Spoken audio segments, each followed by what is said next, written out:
22 अप्रैल को पहलगाम में जो हमला हुआ था, जो बर्बर हमला आतंकवादियों ने किया और उसकी जड़ें जिस तरह से पाकिस्तान से सीधे सीधे निकल के आ रही थी, उसके बाद से पूरा देश गुस्से में था।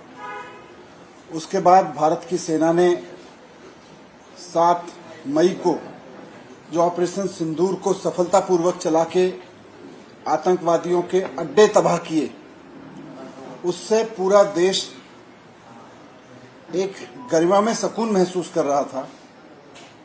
और उसके बाद जो कुछ भी हुआ, 8 मई, 9 मई, 10 मई, 11 मई,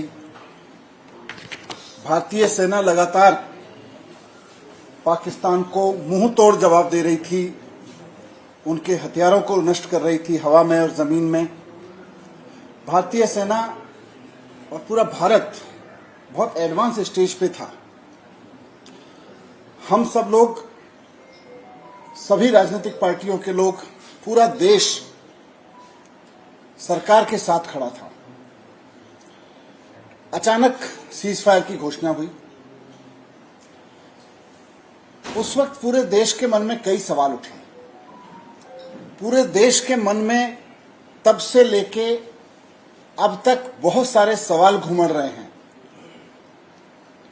कल शाम प्रधानमंत्री जी ने जब देश के नाम संबोधन किया तो पूरे देश को उम्मीद थी कि अचानक हुए सीज फायर को लेके देश के मन में जो सवाल है, प्रधानमंत्री जी उनके जवाब देंगे। सबको लग रहा था कि कुछ ऐसी परिस्थितियां, कुछ ऐसी चीजें होंगी जिससे पूरे देश के मन में इस पूरी कार्रवाई को अचानक रोक देने की प्रति और ऊपर से जो डेवलपमेंट हुए उनके प्रति जो सवाल उपज रहे हैं, घुमड़ रहे हैं, उनका जवाब प्रधानमंत्री जी के भाषण में मिलेगा। प्रधानमंत्री जी ने कल अपने भाषण में 2 चीजें इंपॉर्टेंट कही। मेरे पास उनके भाषण की ट्रांसक्रिप्शन है। प्रधानमंत्री जी ने कहा कि भारत की आक्रामक कार्रवाई के बाद पाकिस्तान बचने के रास्ते खोजने लगा था। ये बहुत बड़ी चीज है। पाकिस्तान एक टेररिस्ट स्टेट है और पाकिस्तान टेररिस्ट हमले करवाता रहा है, उसको जवाब देना जरूरी था। पूरा देश जब जवाब आप दे रहे थे, जब भारत की सेना जवाब दे रही थी, तो पूरा देश दिल से साथ खड़ा था और दुआएं कर रहा था। लेकिन प्रधानमंत्री जी कहते हैं कि भारत की आक्रामक कार्रवाई के बाद पाकिस्तान बचने के रास्ते खोजने लगा।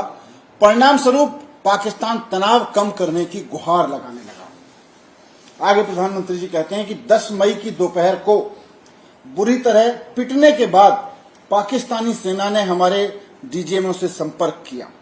आगे प्रधानमंत्री जी कहते हैं कि पाकिस्तान ने यह कहा कि अब वह कोई आतंकी गतिविधि या सैन्य दुस्साहस नहीं करेगा। तब भारत ने भी विचार किया और आगे वो कहते हैं कि फिर हमने अपनी जवाबी कार्रवाई स्थगित की है।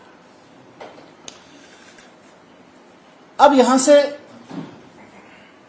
ये देखना है कि देश के मन में इस कार्रवाई को स्थगित करने के बाद से जो सवाल उठे हैं, हर एक देशवासी के मन में। आप पार्कों में चले जाइए, आप नुक्कड़ पे चले जाइए, आप आपस के फैमिली ग्रुप्स को देख लीजिए, रिश्तेदारों के बीच जो डिस्कशंस हो रहे हैं, हर जगह कुछ सवाल घुमड़ रहे हैं लोगों के मन में। मैं आज आपके माध्यम से उन सवालों को प्रधानमंत्री जी तक भी पहुंचाना चाहता हूं और मैं वो सवाल आपके सामने रखना चाहता हूं। प्रधानमंत्री जी के भाषण के बाद कुछ सवाल देश के मन में। पहला सवाल है कि आप मानते हो कि पाकिस्तान आतंकवादी देश है, फिर अचानक से सीज फायर क्यों कर दिया गया? पूरा देश पाकिस्तान से इस लड़ाई में, टेररिज्म के खिलाफ इस लड़ाई में, टेररिज्म को नेस्तनाबूद करने के खिलाफ इस लड़ाई में, पाकिस्तान की जड़ से टेररिज्म को पूरी तरह से उखाड़ के पाकिस्तान को एक सबक सिखाने की लड़ाई में आपके साथ खड़ा था। और आपने कल अपनी स्पीच में भी कहा कि पाकिस्तान एक टेररिस्ट कंट्री है। फिर सीज फायर क्यों कर दिया? ये अचानक से सीज फायर क्यों कर दिया? तो पहली बात तो ये है कि अचानक सीज फायर क्यों। दूसरी बात कि हमारे पास अच्छा खासा स्ट्रेटेजिक एडवांस बना हुआ था। पाकिस्तान हमारे हवाई हमले झेल नहीं पा रहा था, रोक नहीं पा रहा था। पाकिस्तान को हटना चाहिए था, झुकना चाहिए था। पहलगाम हमले के आतंकवादी हमको सौंपने चाहिए थे। मोदी जी कह रहे हैं कि पाकिस्तान ने हाथ जोड़े और हम देख रहे हैं कि मोदी जी मान गए। पाकिस्तान ने हाथ जोड़े और मोदी जी मान गए। मैं यहां पूछना चाहता हूं कि पाकिस्तान के भेजे गए आतंकवादी पहलगाम में जब हमला कर रहे थे, जब लोगों को गिन गिन के मार रहे थे, उस वक्त हमारी बहनें हाथ जोड़ रही थी, गिड़गिड़ा रही थी कि मेरा सिंदूर मत उजाड़ो।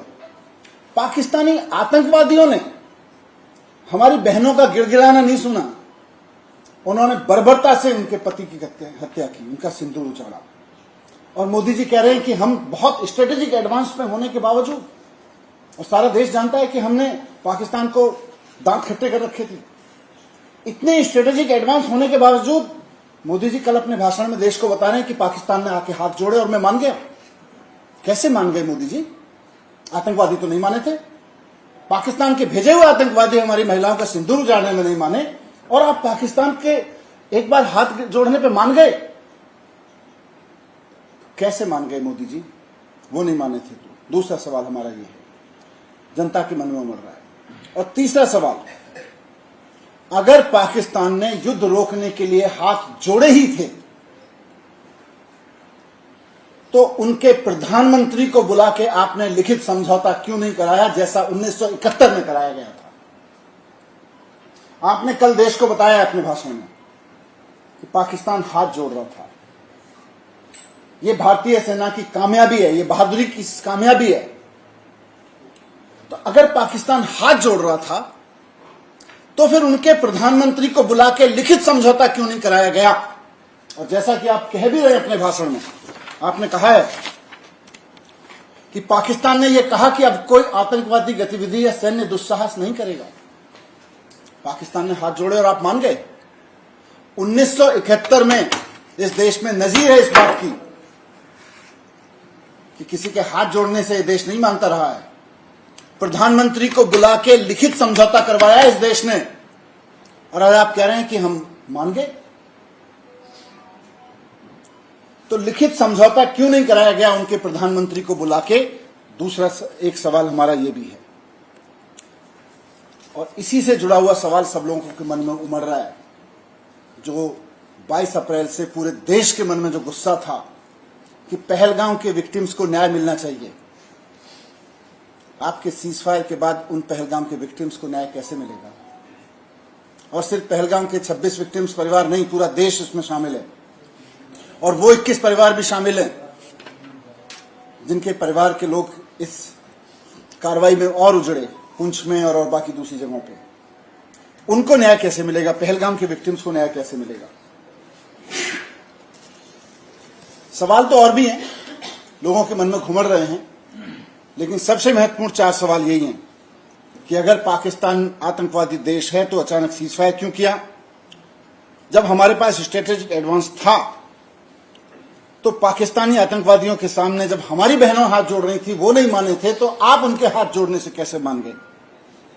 और अगर आप मान ही रहे थे और आपको यकीन हो गया था कि पाकिस्तानी अब आगे हरकत नहीं करेंगे, तो फिर उनके प्रधानमंत्री को बुला के लिखित समझौता क्यों नहीं कराया? और फिर इस पूरे सीजफायर से उन्होंने हाथ जोड़े और आप मान गए, इस सबसे पहलगाम के विक्टिम्स को न्याय कैसे मिलेगा?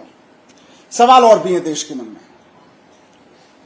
सवाल यह भी है कि जिस वक्त सीजफायर अनाउंस भारत के अधिकारियों ने किया, यह कैसे संभव हुआ कि उससे ठीक पहले अमेरिका के राष्ट्रपति ने ट्विटर पर यह ऐलान कर दिया कि भारत सीजफायर कर रहा है?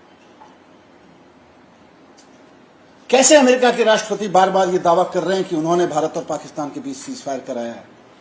कैसे वो ये दावा कर रहे हैं कि मैंने व्यापार को रोकने की धमकी दी थी? कल पूरा देश उम्मीद कर रहा था कि प्रधानमंत्री जी अपने इस भाषण में जरूर बताएंगे, अमेरिका को भी 2 टूक सुनाएंगे। प्रधानमंत्री जी बताएंगे कि भारत का इतिहास रहा है कि कश्मीर के मामले में हो या पाकिस्तान से सुलटने के मसले पे हो, भारत ने हमेशा अपने दम पे सुलटा है पाकिस्तान को। कभी भी अमेरिका का हस्तक्षेप बर्दाश्त नहीं किया, किसी और देश का हस्तक्षेप बर्दाश्त नहीं किया। पहली बार प्रधानमंत्री जी मौन रह गए। प्रधानमंत्री जी का मौन इशारा करता है कि कहीं तो कुछ है। अमेरिका पे एक शब्द नहीं बोले। इतना बड़ा दावा अमेरिकी प्रेसिडेंट का कि मैंने भारत को झुका दिया, ट्रेड की धमकी देकर झुका दिया। कैसे झुक गया? 72 से हमारा पूरा स्टैंड रहा है, कोई हमारे बीच में दखल नहीं देगा और हमारी सेना और हम भारत सक्षम है ऐसी चीजों से निपटने के लिए। आज हमें अमेरिका की जरूरत पड़ रही है। आज कोई व्यापार की धमकी देके कह रहा है कि मैंने भारत को झुका दिया और देश के प्रधानमंत्री राष्ट्र के नाम संबोधन में एक शब्द नहीं बोलते हैं कि अमेरिका वालों चुप रहो, हमको अपने दुश्मनों से निपटना आता है, हमको आतंकवाद का खात्मा करना आता है। आप एक शब्द नहीं बोल रहे हैं। ये रहस्यमयी चुप्पी अमेरिका के प्रति कुछ और कहानी कहने की कोशिश कर रही है। क्या अभी हमें भी नहीं पता, देश के मन में सवाल हैं। मुझे पूरी उम्मीद है कि अगली बार प्रधानमंत्री इन सब सवालों के जवाब देंगे। मैं यही सवाल जो हमारे मन में उमड़ रहे हैं, जनता के मन में घुमड़ रहे हैं, प्रधानमंत्री जी के कल के संबोधन में उनका एक का भी जवाब नहीं मिला, आपके समक्ष रखने आया था। मुझे उम्मीद है कि भारतीय जनता पार्टी और प्रधानमंत्री जी देश की भावनाओं को समझते हुए इनके जवाब जरूर देंगे। Thank you very much.